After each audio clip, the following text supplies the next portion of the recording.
kind of told this story now a few different times, but I actually came to Christ in the Southern Baptist Church. And after being at a Free Methodist institution for now 9 years, coming back, I can kind of feel the air of the Baptist. And I don't think you realize that you have an air, but you have an air. And I actually did a talk right before this at another Free Methodist university, and they have their own kind of air. So it's actually been very interesting to kind of feel the kind of cultural, the unspoken cultural realities of every place. But I want to thank you all so much for having me. So the title of my talk this afternoon is Holy Difference in a Divided World. I imagine I don't have to do much work to describe the difficult realities that we face as a society, and especially as the church. Whether the realities of police brutality, or the prison industrial complex, the response of Black Lives Matter, or in terms of gender and sexual assault, #MeToo, Time's Up, are all visceral reminders of the ways that difference is marked violently in mundane and deadly ways in our world.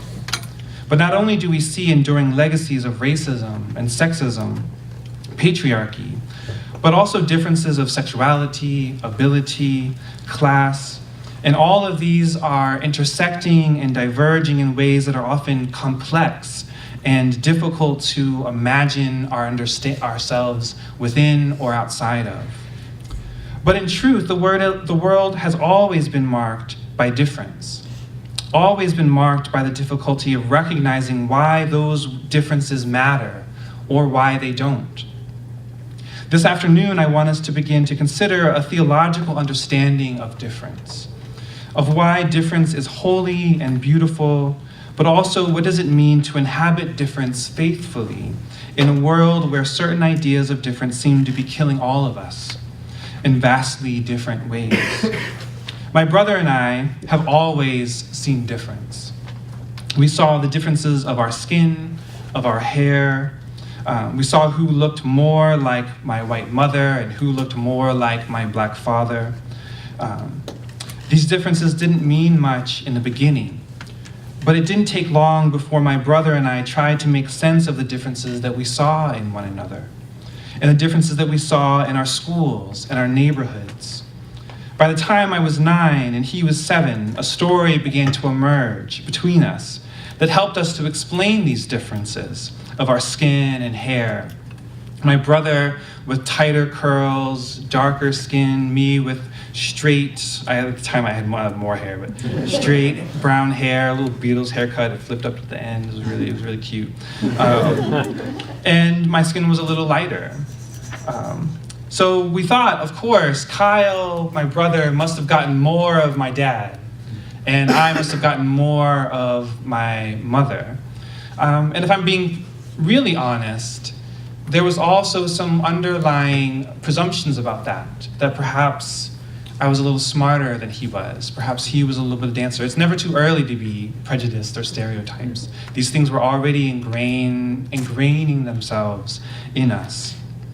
So it was more than mere curiosity. We already were developing meanings attached to the differences that we saw in one another. So of course, these weren't the only differences we saw in the world. We knew that pink dolls weren't for us and that girls weren't as strong as boys, but they were good at other things, like talking, or so it all evened out. We tried to make sense of the world, of ourselves. We didn't see souls or inner thoughts. We saw each other's bodies. I looked in the mirror and I saw my straightish brown hair, coffee and cream skin, my nose sprinkled with freckles, and I saw my brother's almost chocolate skin, and a crown of soft black curls. I was really jealous because girls loved just like, oh, Kyle, your hair is so curly. And I was like, there's no jealousy here.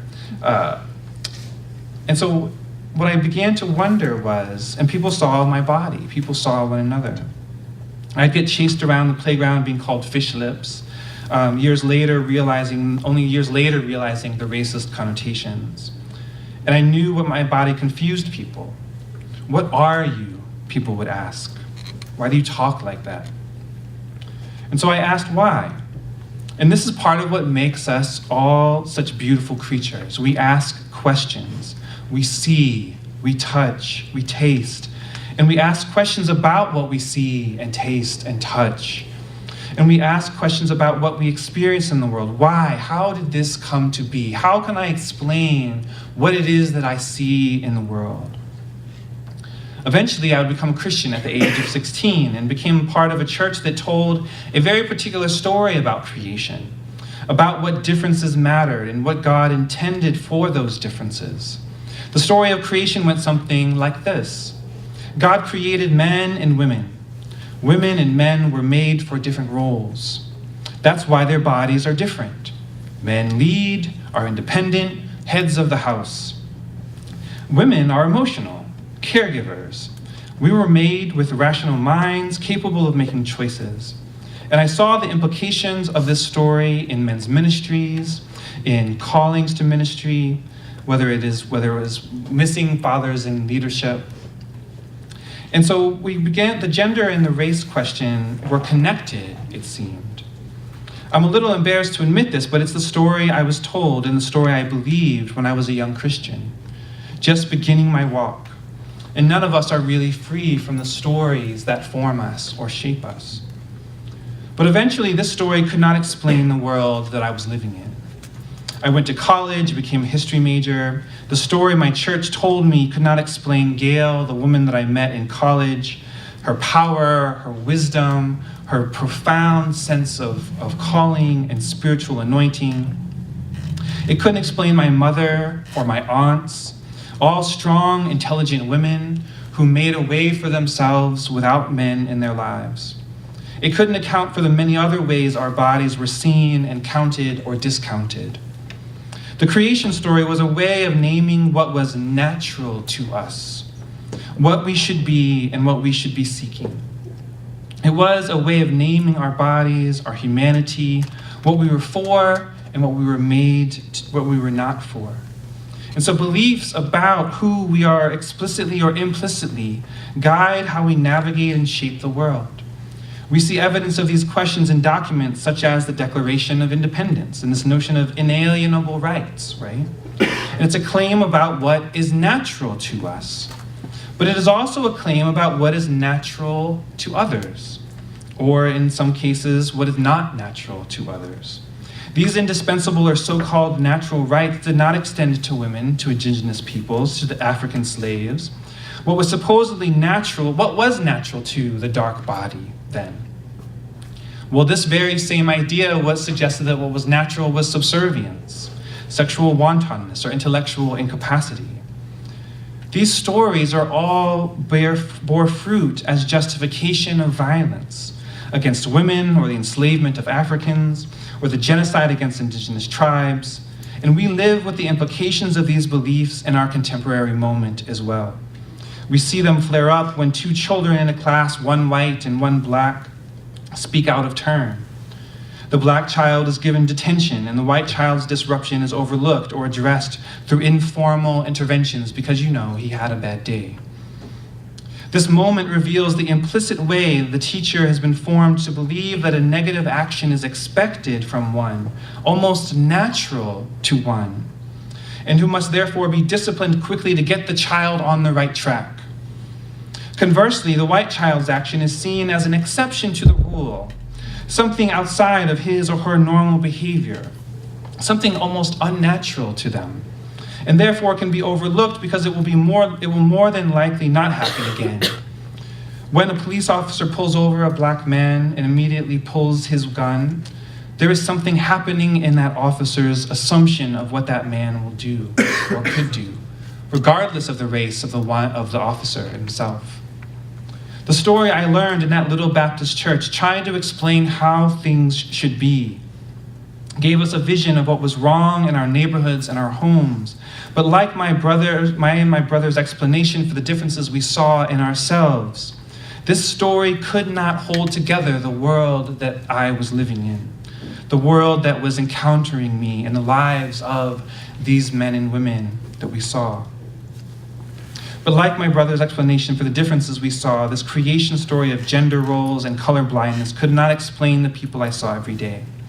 It could not explain the legacies of enslavement and patriarchy. That first story I learned sheared the realities of our bodies from our souls. Like a sieve, the creation story strained out the pulp and the seeds and the flesh of our lives until all that was left was a clear, colorless, intangible juice, free of seeds that could create new life, flesh that nourishes and frees me from hunger. It was a story without flesh at the end of the day. The image of God is, in fact, though, perhaps a body of difference.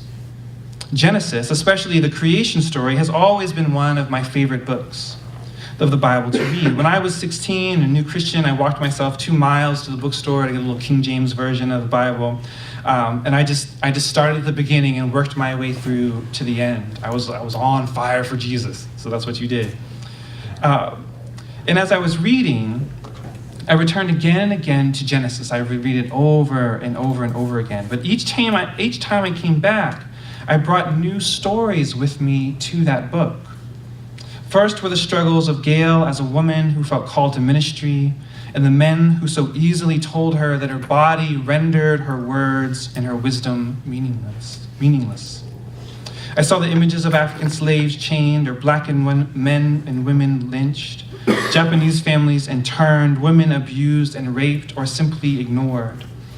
I saw Exodus and slave spirituals, women and men who saw their own humanity when their country did not. I saw faith, truth, and true humanity in those bodies that were so often deemed silent or ignored. And so I returned to Genesis with fleshly stories, people's bodies, their difference seemingly justifying their deaths and dehumanization, even while their survival and their courage displayed our truest humanity, and perhaps even God's faithfulness. I returned with the same question my brother and I had asked when we were so young. Why? What are we for? And so when I read the story of humanity's beginnings with the weight of these lives pressed into my body, I did not see a story of marriage with Adam and Eve. I did not see a story that simply explained why I should not have sex before marriage or why women were somehow to blame for the evil in our world. In the moment of humanity's birth, I saw a story of God's body, a body of difference, a body where we are not made to be alone, to be singular, created different from one another. And this difference was a likeness to God, to God's life. In the creation of humanity, we see what is most fundamental to being human, being created like God. First, that we are different from one another. And then secondly, that we are made to be with one another. Our bodies are what make this difference and our love for one another possible, incarnate. So the body is love. The creation story is a sign that we were created to be with God and with others. These two creatures that are formed from primordial chaos, formed and breathed into being, bodies are beautiful signs of how difference and likeness are tangled together, and that we are the ground, and that God, flesh and spirit, male and female, and that all of these differences are what make it possible for us to be like God. But perhaps most of all, this creation story is a story that reveals what it means to be free, to be a unique creature in this world, and that being free is not a kind of sovereignty, but rather a profound exercise of love. Retracing our beginnings is a kind of resistance. It's a way of renaming what is beautiful about our bodies and our lives so that we can see more truthfully what dehumanizes us and what God hopes for us. If race is a story that becomes manifest in our bodies and our lives, different stories must be told and embodied to resist the deathly consequences of this racial story. We must see a new story that gets told in our Sunday schools, in our youth groups, on Sunday morning pulpits, in small group meetings. The story of our beginnings is also a story of what should be natural for us, of what we are for. The creation story is not simply a story of marriage or obedience and disobedience. And so we have to begin here because race seems to permeate so much of our society that the easy answer is to say we are all the same underneath. But we are not the same. There is no underneath. While Homo sapiens refers to shared biological traits, my experiences, my intellect, my emotional life, my relationships, my geographical and national context all shape my understanding of myself and my world in different ways. There's no underlying biological marker that determines who I am going to be, apart from the world that has formed me. My identity is shaped by a society that values certain names and sees others as threats. The fact that I have to navigate the world with these ideas makes me unique. Difference is not something to be feared or explained away. The differences of our bodies and lives are a reality of our creation story. It must make sense of, that our creation story must always make sense of. In this story, we begin to see just how vital our body is to a life of love. So as offspring of a mixed race father, my children can never experience the life that I have. They will never know the life of us as sons of a white mother and a black father. And I cannot reproduce my identity in them. And so we share a certain sense of being in between, a feeling Gail and I share as well, she as an immigrant of a Korean mother and father. But these experiences found a home with one another. And this does not mean that we are really the same underneath. My children, my wife, we all experience the world in our own unique ways and create the kind of tapestry of a family that might share a braided design, but they have been dyed in different waters. And they create colors and textures that are unique to them. And to honor God's work in them, I must acknowledge where the patterns seem consonant, even while recognizing how the particularities of their life shift and transform the shape of their lives. So what are our bodies for then? So before we can begin to think about race and the bodies race creates, we need to ask why our bodies matter. What are they for? How do our bodies inhabit and hold these kinds of differences in their life? And so when I was young, a Christian, and I read this story as a marriage story, as the first marriage. But not all people are married. We can't even say that marriage is most fundamental to who God is. God creates us to share something with us, and in order to receive this life and love, we share a likeness with God. And so before there is marriage, there is likeness. God says, let us make humankind in our image. And there is difference. Male and female, let us make them. And maybe we could push the story to try to correlate each person to a person of God's triune life. But this story is not about marriage and what likeness to God means, or even maleness and femaleness somehow associated with the different persons of the Trinity. No, maleness and femaleness are visible, tangible signs simply of difference. Our lives are bound to people whose differences we see, we have to account for, we have to navigate, move with them in their life. And this difference is a gift that allows them to love and live within God's own life. Our difference is a gift because it reminds us that we have need, that we are not independent. So here, imagine Adam, firstborn, walking through the garden, seeing all of the trees and the fruit, and in the midst of all that, God says, it's not good for Adam to be alone.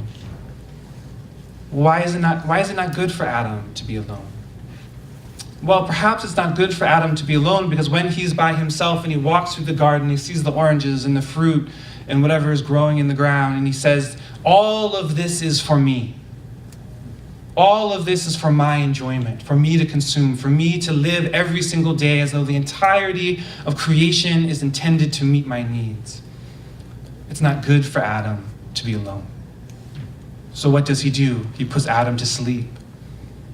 Adam falls asleep, he wakes up, and next thing you know, there's this person sitting next to him. It's like, whoa, man, what's going on, right? And he wants to introduce her to the ways that he lives his life in his few minutes of life without another person. He says, here, let's take this banana. Let's go down to the banana, go down to the bend of the river. I love doing this. I've done this every minute I've been alive, right? And before he could. But now, Eve says, that looks disgusting. I'm going to eat an orange, and I want to go to the top of the hill. Well, like, why do you want to go to the top of the hill? Like, let's just go to the river. She's like, it's nasty, there's bugs there, a banana looks strange. Listen, I want to eat an orange at the top of the hill. And then God says, it is good. Why is it good? Because in a sense, Adam can't really understand what it means to be like God without having one who is like him, but different than him, to orient his life towards, to live with, to navigate, to remind him, and here I'm just borrowing from Bonhoeffer, that he is not the entirety of his own existence. The limit is a gift. But that limit is a bodily, tangible, material gift. It's not an idea, right? It's not an abstraction. It is the five people in my family trying to decide what are we going to eat on Friday night. I want Thai. I want sushi. I want a burger. I want to eat at home. I want to eat out. And decide finally just like, would somebody please decide? It means having to navigate these people that you live with and orienting our desires, our hopes, in their hopes and in their desires. It is difficult to manage. So to be like God, Adam and Eve experienced the goodness of this world through their bodies. Bodies that cannot see and touch everything all at once. In order to see God, in order to know themselves, in order to know one another, they need other bodies, other lives.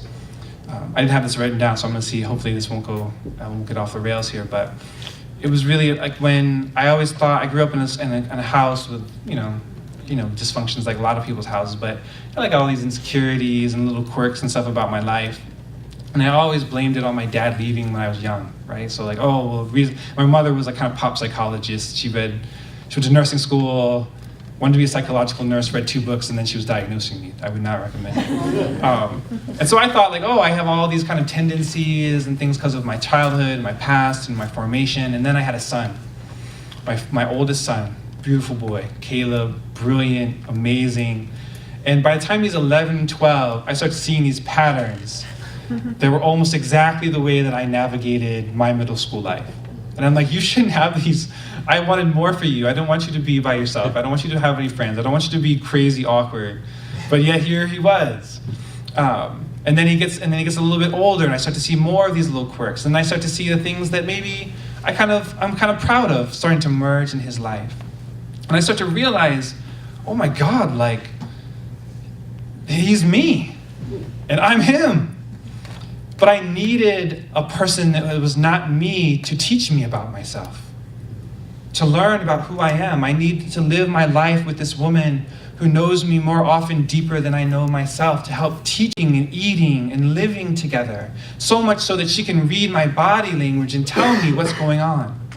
I'm not a really big social person, so whenever we would have community, we'd host a community group every week, and like clockwork, an hour before everyone would come, like she would find me conked out on the couch. It was like hard sleep. I was like, right? Really, that wasn't super attractive for the wedding picture, I'm sorry. But she's like, and so after like a few weeks, she's like, Brian, what is your problem? And I was like, I don't know. I just got so tired, I couldn't keep my eyes open. And after a while, she put these 2 and 2 together, and she's like, you get like this whenever people are gonna come over. I was like, no. And now I realize, so I took like a 10-hour nap before I came on this trip, because I love people, I love y'all, but like I'm just like, I'm so tired. But my wife's life with me helps teach me who I am, right?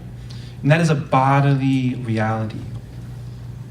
So our bodied existence is a life of friendship, of childhood, parenthood, family, tribe, food, music, language. It is a life of fetching water and preparing meals. And each of these relationships brings intimacies and joys, belonging, and reminders that the gift of the world is not entirely always as we see it. So in a racial world, though, this beauty, this intimacy takes rings of love and beats them into shackles. It's held by one and binds the other. It is a relationship that determines what some bodies are for and ignores any experience except for its own. The creation of the racial world does not learn, it teaches. It does not love, it consumes. It uses, it mistakes love for hierarchy and order in nature. But love is not distance in God's life. Love is presence in our bodies and a presence with us in the garden, in the world. And to say that I love my son is to watch him when he is to wash him when he's an infant, to listen to his cries and hear the frustration in one and the pain in the other. To love is to embrace him when he is a little lost. And to love him is to hear his loping walk up the stairs. He has this like, choo, choo, choo. You know it's Caleb coming up the stairs. It's to smell oxtail soup and see his joy at the first taste of his favorite meal. Love is our bodies oriented toward one another in hope and faith, living with those we cannot know because they are not us, as if we even know ourselves. And so through our bodies, we participate with God's creation, living into God's image. And to be made an image of God is to be in relationship with that confronts us with differences that are seen and felt. And it is through our bodies that we come to know who God is and who we are, that we are bound to God irrevocably, and that we are bound to one another, and we are bound to this earth from which we came. And so I am more than a collection of cells. Who I am is tied to my body, my soul, the way of I hope or mourn. What I love are never disconnected from my particular face and the particular ways that I experience the world. I am not who I am without this particular body and the story that forms it. So the story of God is this image, this union of body and soul encapsulated in the Word and fleshed. And so we are not just fleshly bodies or intellectual processes. What makes us human is this union of flesh and spirit, that I cannot understand my very body without understanding it as being held together continually by God's desire for it to exist, by God's presence to it in a very real way. So Adam and Eve, all human beings, are earth and spirit, created and uncreated, wound into one. The grains of Adam and Eve's very lives are no longer the dry particles of sand that would perpetually fall from one another, making only indiscriminate mounds. No, in the inbreathing of the Spirit, the very breath of God saturates those grains, the moisture of God's life and love binding into them so that they might bind to one another. Wet from God's words of institution, this dirt becomes clay, and that clay becomes life. And so the relationship of Adam and Eve to the land is not simply one of stewardship, of ruling over. Every time they tended a tree, dug a ditch, plucked fruit from the tree, they were reminded that they were not so different than that dirt, or that tree, or that fruit. In a racial world, however, colonizers believed that the world existed to be subdued, that there were creatures so different from human beings, from them, that they should be packed onto boats or herded into pens. But the misperception was twofold. The colonizers thought life could be created and determined, but ignored just how fragile their lives really were, just how much like the trees or the squirrels they were. We are all just dust and breath in the end. And so we are like all of these creatures, and they are all a part of us. Reminders that we are creatures too. We eat, we sleep, we make homes, we conceive new life. We are made from the ground, and into the ground we will return. So in the midst of all of these differences, how do we make sense of the racialized world that we live in? It's important here to remember that white supremacy, we hear that word a lot, is not the idea that white people are better. At the core, that's not what's really happening in colonization, in the Enlightenment notions of racial classification. White supremacy, at the end of the day, is that certain people should be able to imagine themselves apart from others. It is about a certain kind of freedom, a certain kind of sovereignty, if you will, that resists any reminder that says you are bound to people. You are connected to people. There are things that you do not and cannot know, and yet at the same time you must live inside of that world of not knowing. In a very real way, America is the encapsulation of white supremacy. Why? Because of this myth that all things are possible. What makes all things possible was the subjugation of others, free labor, cheap labor, the silencing of women in the midst. It's easy to think like Adam on that first day of your life that everything in the world is possible for you when you don't acknowledge the humanity of one next to you telling you what you can't do and what you can't be. And so when we think about this idea of holy difference, we see it not as divisive, not as something that is alien to what it means to be Christian, as though this idea of reconciliation and unity is the heart of the gospel. The heart of the gospel is difference, but difference that God does not see as fundamentally distant. A difference that God is not afraid of, a difference that God cannot, God's self, take into God's own life, become like us in every single way, and yet at the same time not cease to be God. Holy difference is not the erasure of difference, but it is the orientation that sees difference as the opportunities to discover who we ought to be. It is the opportunity to realize that our possibilities, our freedom, are bound up in the freedom and the possibilities of those around us. And so part of what we see in our divided world are people struggling with all of the different hashtags, struggling with all of the different articulations, and that seems so confusing.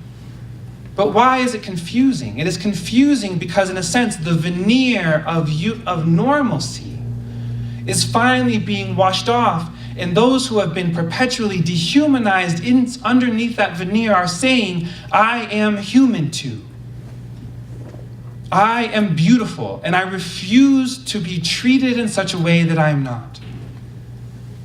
And such has been white supremacy in the world that simply that declaration of our humanity is seen as violent, as aggressive.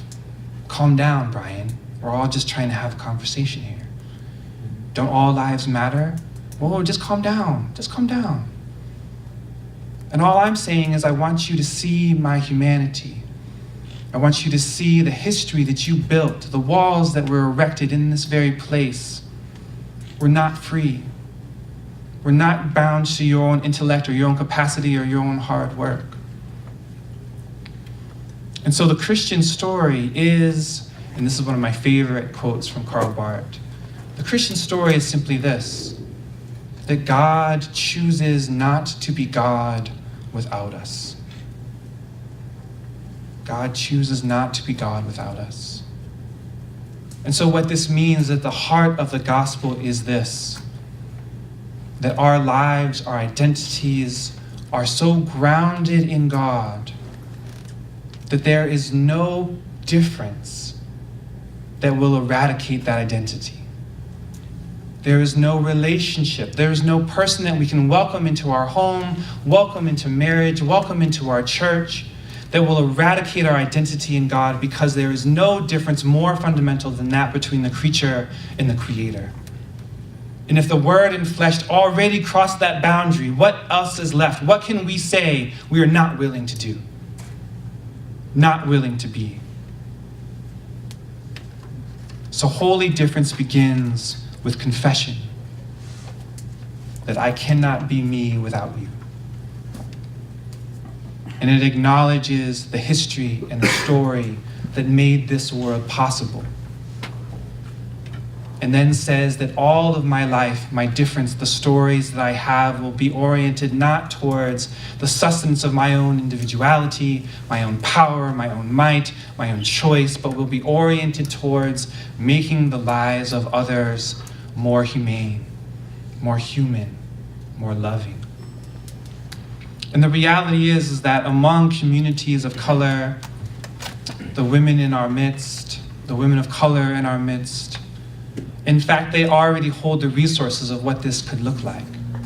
Because in fact, we have been doing this work all along. We have been doing more than surviving. We have stories, ways of existing, joy, resilience, power that the world needs. We have answers. If the world would begin to acknowledge that it needs us in a way that it can't determine somehow. Thank you all.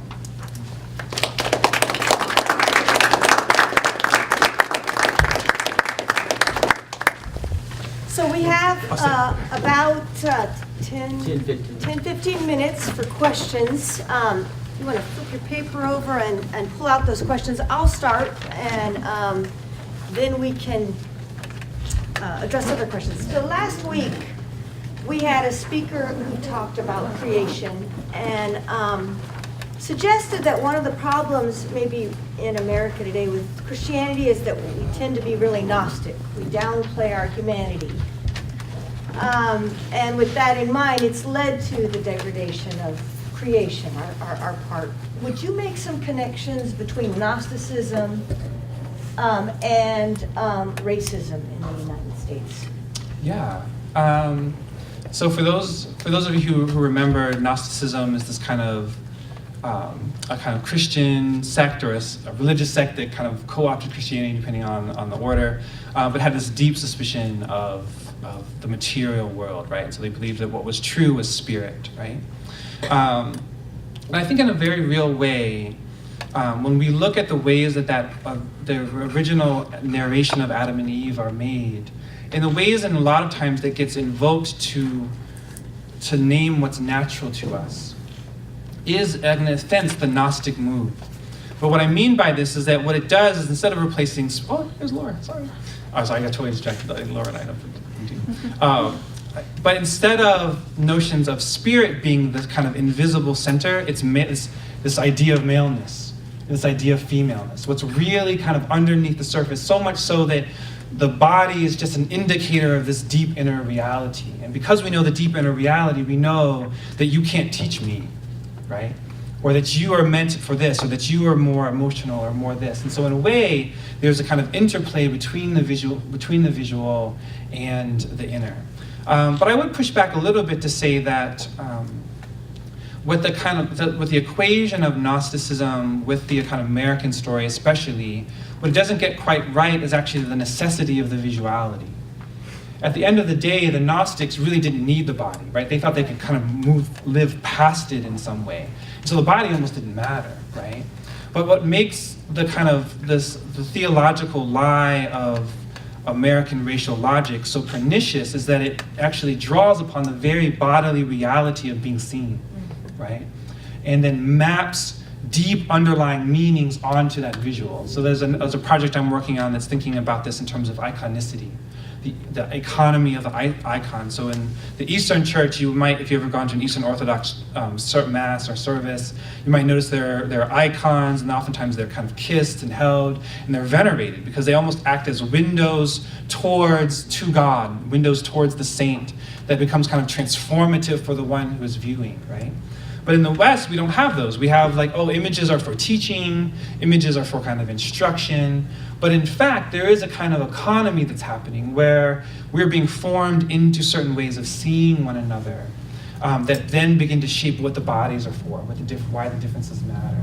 And I think in some ways that's what makes this moment that we live in so difficult, is because we have this confluence that visuality is very powerful, but then also in a lot of ways visuality is getting confused in the midst of kind of gender and fluidity, and people are like, I don't know what's happening. In a way, the confusion is coming because we've been visually trained, which I say is maybe not quite the Gnostic move. Yeah. Other questions? Speaking of icons and visuality, we're going through a period of the removal of statues. Mm-hmm. How does that fit into your scheme? And what would you say to a Confederate officer who thought of himself as a good Christian? We are in Kentucky. Well, I'll say this. One of the things that I talk about a lot in my work and in my teaching is that our bodies always do work. Our bodies are always doing work, whether we want to or not. And the work that it does is always tied to history and to story, right? And oftentimes that history and that story has to be discovered. It's not always known right away. So in my own kind of story of race, growing up in a predominantly white home, I had to I discover what my blackness meant, which meant that I had to, and this realization was I was in an African American history course, and I'm looking at Langston Hughes and W.E. Du Bois, and I'm like, oh my gosh, like that's me. And then I had a community that kind of helped me to understand what it meant to be black. And at that moment, when confronted with my history, I could either just say, I'm just me. I'm just Brian. I'm not attached to these people. I don't have responsibility to them. It's not part of my story. I'm just me. Or I could say, I'm participating in that story in ways that I don't always realize. My body, when I enter into someone, I stand up here as a black man. And that's work that it's doing in the world. So to the good Christian Confederate soldier, I would say, you don't get to determine what your story means. That the idea that the entirety of your story can be spoken by you in a world built by race, literally built by race, is actually a renunciation of your Christianity. That if you are going to confess Christ, you have to confess what the statue means, not just to you, but to others. And maybe that means it stays up, maybe it comes down, maybe it stays up and you put a plaque next to it. Maybe you build another statue, maybe you build a number of different statues, maybe you move it, right? But it can't be up to you to decide, because you're not the one that determines your story. Because we're never our own people, maybe.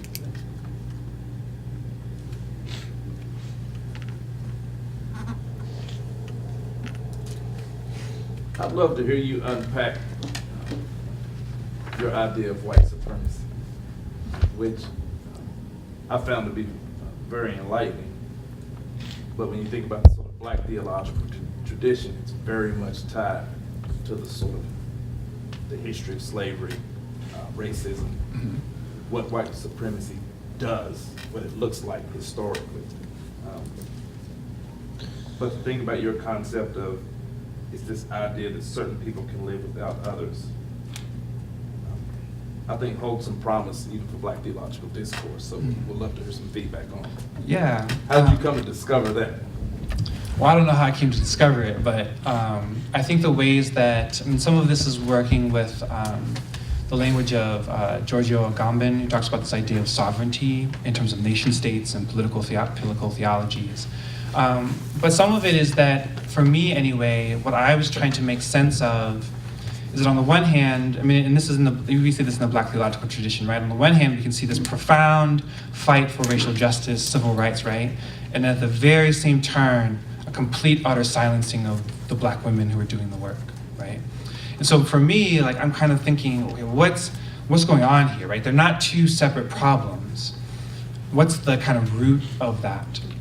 And I think at the end of the day, that root, I kind of kept tracing it back, and just again and again, the ways in which people use and draw upon power and narratives and story to somehow insulate themselves from connection and contingency, right?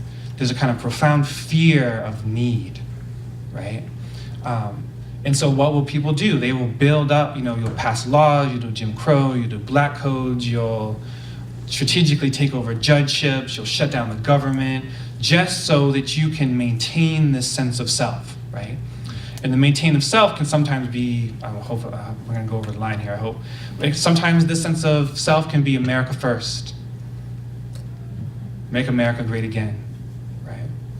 Or it could be, well, look, men just have natural leadership ability, right? Women are naturally nurturing. There's all of this kind of seed. It's a way of trying to interpret what certain differences are for and who gets to decide, right? And so for me, this notion of white supremacy is certainly part of yes, if we look at kind of the early histories of the United States, it's certainly about yes, white folk have more capacity, blah, blah, blah.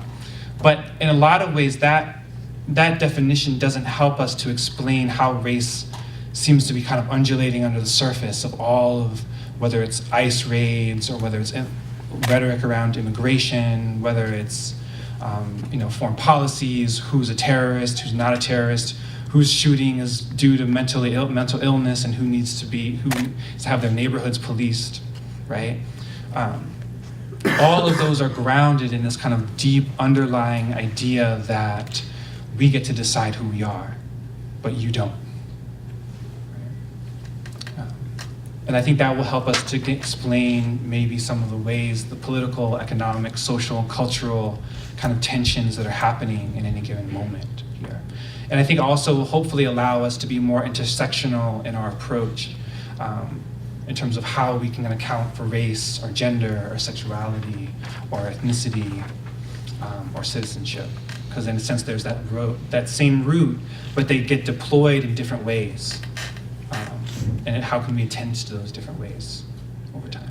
And not to hog up the discourse, but there's this real push of black nationalism that's really gaining momentum in the sort of Trump era, where now you have this sort of black entrenchment of just sort of kind of digging in and saying, well, this is how you coming at me. You sort of adopt white supremacist ideology, you just reframe it. And so I'm wondering, because the Hebrew Israelites are making huge inroads into black communities across the country. And one of the things they're arguing is, Jesus is black, not white, and all these people are black, and the elect, they're not whites. Black people are the elect. Yeah. And they don't see the dead end there with that kind of thinking. And so I'm wondering, does this kind of get at even, one strand of the black response to some of what we're seeing today? Yeah, I think definitely. I think this is where, this idea, I'm gonna kind of give away my kind of Duke sensibilities here, but the Jewishness of Jesus we have to kind of always hold that particularity, because what it means is that everybody's savior is a stranger, right? Everybody's stranger is different, and yet somehow Jesus' Jewishness has the capacity to hold us and affirm us, right?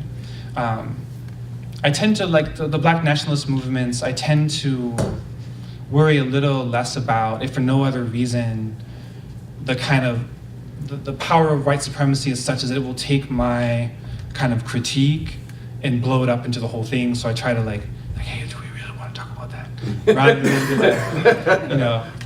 but at the same time, I also take that to be a kind of move of affirmation of our own beauty, of our own power, of our own dignity, and the right to be seen in such a way, in the face of a society that tries to resist that.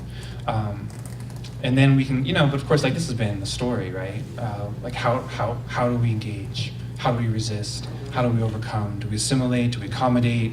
Do we fight? What do we do? And so, in a way, it's kind of it's that same kind of dance that we all have to navigate. I hope, though, at the end of the day, wherever we are as Black folk, we see the necessity of each move, right? And especially the why it might be necessary in that particular place, right? And honor one another in the midst of it and see what happens. Yeah, I really like the idea of difference being indicative of image, and that's a powerful set of fruitful ideas that I want to play around with. But I heard you take it the next level down, which is that there is no underneath. And that's the part I wonder, and this isn't, to challenge that. I actually want to know just how rich the ideas can be. I want to see if you could have something that you believe is like a ground of egalitarianism that is an underneath, and still take your insight seriously in kind of a hybrid view, or if you see some necessity to go to where difference just is the end of the story, period. You know what I'm asking? Yeah. If there's a way to do the hybrid thing to where we can still have the, there really is a fundamental likeness here to us, that there is something that holds us in common down underneath, Right. but also not negating the value and the power of the difference that you've been talking about, the Yeah. holy difference. Again, I just love that idea. This is Yeah. not a critique at all, it's just a Yeah. curiosity. Yeah. Well, I think there's a couple kind of connections here. So one is that idea that there is no underneath is just kind of playing a little bit with Stuart Hall, so cultural theorist, British, Caribbean. And he talks about this idea of identity as, he says there's no such thing as identity, a kind of stable thing that is. He says it's better understood as identification, a process, a moving towards something, right? And so I think when I say that there's no underneath, I'm trying to kind of resist this idea that, okay, there are these two things right here, and if we get that right, we'll figure it out, right? But when I say that there's no underneath, in a way, what I'm saying is, when you get under there, it's this Yeah. all the time. It's movement, it's rhythm, it's pattern, right? And so there requires, in order to have difference, you have to have some points, right? Otherwise, it's just vastness, right? But the point isn't the points. The point is the movement and the orientation and the reciprocity of the points, which I think is actually Trinitarian, right? And so I think in that way, when I say there's no underneath, there's no static underneath. But there is movement, there's shape, there's song underneath. And what it means is, what does it mean to live into that? Which actually becomes a higher, there's more at stake there. Because if I can just name the things and be done, right? Then my life has a kind of peace and a kind of order to it, right? If I can say that the song is this, then all I have to do is teach you the song, and I know how to name how the song's wrong, right? But if to sing is to improvise, right? To learn melody and theory and take apart and put back together again, it's never just the notes on the page, but it's also never without the notes on the page. Right? And I think that's kind of what I mean by that. Gotcha. Quick one. Okay. Yeah. I was reading the book of Acts, and it was talking about like the moment when the Gentiles are now considered to to talk with, like when Cornelius encounters Peter, and Peter Yeah. was told by God to go to Cornelius. Mhm. I don't know if have you ever like used that story or thought about it in terms of this and like colliding cultures and really seeing God approves the collision? Yeah. I mean, I use it quite a bit. I use it. I talk a little bit about a different story of Peter, of the rich young ruler, and then Peter's like, "Yeah, what's up with that guy?" And then right after that, Jesus takes Peter to the tax collector, right? In a sense, telling Peter that your Jewishness is not grounded. Your identity is not grounded in just being with me. But you're actually going to have to live into the scandal of what it means to be with me. Your Jewishness is going to have to be reimagined in some way. So again, this idea of identity. But what I love about even Acts is that Pentecost actually demonstrates this kind of profound capacity for a difference that can hold many things, right? Because Peter's just speaking his normal word. But when the Spirit comes upon it, all of a sudden the grammar of that language can hold multiple meanings, right? But he can't determine what the meaning is, right? And so that possibility of, in a sense, being transfigured, right? I love the image of the burning bush. The bush never ceases to be a bush, but God comes upon it, and now it's more than bush, right? I think but it needs the bush still to be the bush. Otherwise, Moses is just like, hey, there's fire here, right? But the wonder is the difference being maintained, being transfigured and transformed by the Spirit. And I think that's what essentially Christian life is. Thank you for your questions and your attention. Let's give Dr. Bantum a round of